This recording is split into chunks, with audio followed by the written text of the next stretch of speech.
Bonjour, aujourd'hui on va parler d'un sujet de recherche en droit qui est le droit international et comparé. Quand on parle du droit international et comparé, on parle surtout du processus d'élaboration des systèmes de droit international ou le droit positif international. Le processus de formation de différents systèmes juridiques de droit international fait appel à deux disciplines de droit.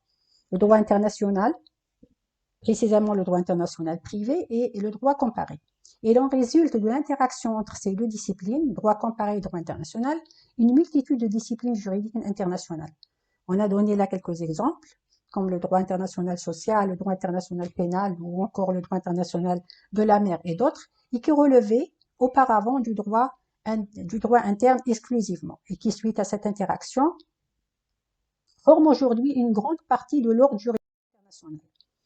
Afin de comprendre le processus de ce comparatisme juridique au niveau international, ses méthodes, ses finalités et aussi son impact sur les systèmes de droit interne ainsi que sur la communauté internationale, il faut d'abord connaître ces deux disciplines de droit dont l'interaction est à l'origine d'une grande partie du système juridique international.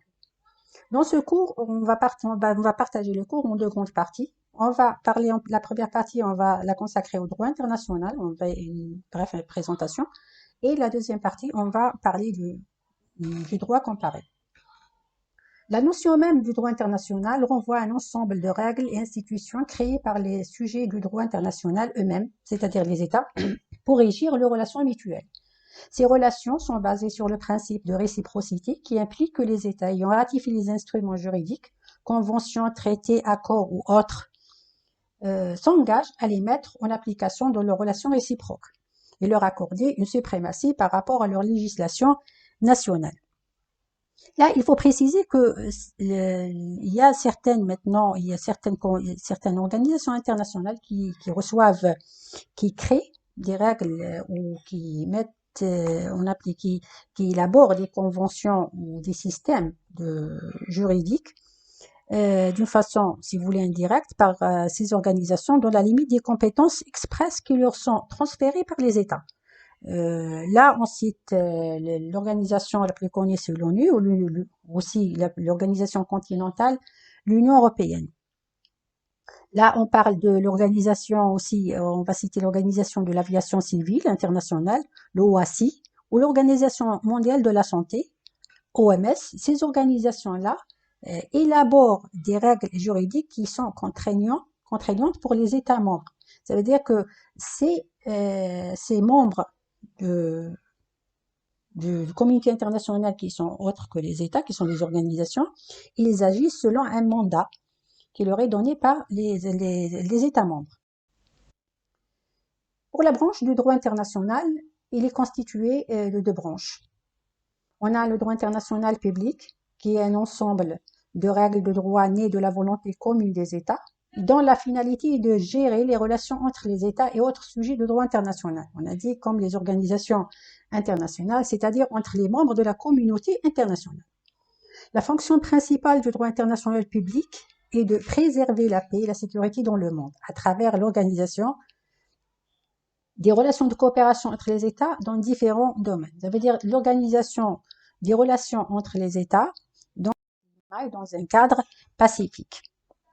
Ces relations sont basées sur le principe de réciprocité. Ça veut dire que les États doivent appliquer mutuellement ou d'une façon réciproque, que chaque État doit respecter les règles qui sont posées par la Convention. Il doit faire la manche et agir comme l'autre partie.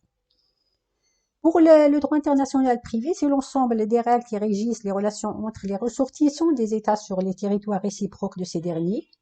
Ça veut dire que c'est un droit qui réglemente le côté juridique des ressortissants étrangers sur le territoire d'un État. Il a pour but essentiel la résolution des conflits de loi et les conflits de juridiction présentant un élément d'extranéité. Ça veut dire cet élément, ça peut être la nationalité, la résidence, le domicile, conflit, ou un conflit mobile dans le temps et dans l'espace, c'est-à-dire la détermination de la loi applicable aux rapports juridiques internationaux entre personnes privées et la compétence des juridictions au sens d'organes judiciaires. Maintenant, on passe à la deuxième partie de ce cours qui est le droit comparé. C'est quoi le droit comparé? Le droit comparé est l'une des branches de recherche juridique la plus classique, malgré que sa reconnaissance en tant que telle est relativement nouvelle dans le droit international. Le droit comparé a connu une grande évolution sur 3 étapes. La première, c'était au temps de l'Antiquité. C'est une branche qui est très très ancienne. La naissance des premières pensées comparatrices remonte à l'Antiquité, au temps des philosophes grecs comme Platon, Aristote ou encore Solon, qui ont comparé les systèmes de droit des cités anciennes avec leur modèle système où il a été reconnu en tant que véritable branche de la recherche juridique. Ensuite, le droit comparé s'est vu affirmer sa légitimité universitaire avec lors du premier congrès international de droit comparé tenu à Paris. Pour les finalités ou les objectifs du droit comparé, les principales finalités ou rôles du droit comparé sont les suivantes. En interne, le droit comparé aide à la clarification d'un domaine de droit dans le droit interne. Il s'agit de comprendre son propre droit par l'étude de l'évolution historique des systèmes juridiques internes ou encore par la comparaison de ces systèmes avec des systèmes juridiques étrangers. La deuxième principale finalité, c'est l'enrichissement et le développement des systèmes juridiques internes par la transplantation de dispositions juridiques relevant de systèmes juridiques étrangers, par exemple dans le domaine du droit. La troisième finalité principale, c'est là qui nous concerne, c'est une activité proprement internationale, qui est l'harmonisation des systèmes de droit nationaux. L'harmonisation des systèmes de droit nationaux a pour but l'élaboration des règles de droit positif international dans différents domaines juridiques qui ont une dimension internationale, comme le commerce et le droit social. Le droit social, on sait qu'il y a une forte mobilité, il y a même au niveau de l'organisation de l'Union européenne, on sait que toutes les conventions de coopération économique sont basées sur le principe de la libre circulation. La libre circulation des personnes, des biens et des marchandises sous-entend le transfert des droits, surtout pour les gens qui partent travailler. Et là, il fallait trouver un système de droit social international qui garantisse les droits des uns et des autres.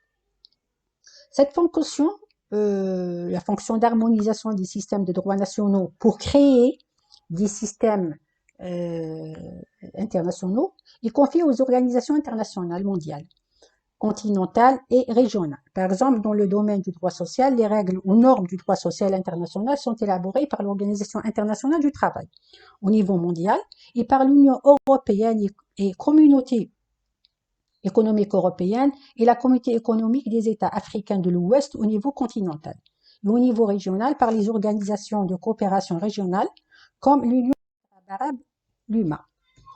Il est important ici de rappeler que le droit international exerce une fonction d'incitation et dans certains cas une fonction d'articulation et de coordination des diverses réglementations nationales pour l'élaboration des règles du droit international positif, qui ne peuvent être contraignantes pour les États qu'en cas de conventions et accords internationaux et dans le respect du principe de réciprocité. Ceci était une brève présentation de ce qui est la finalité et l'objectif du droit international et comparé.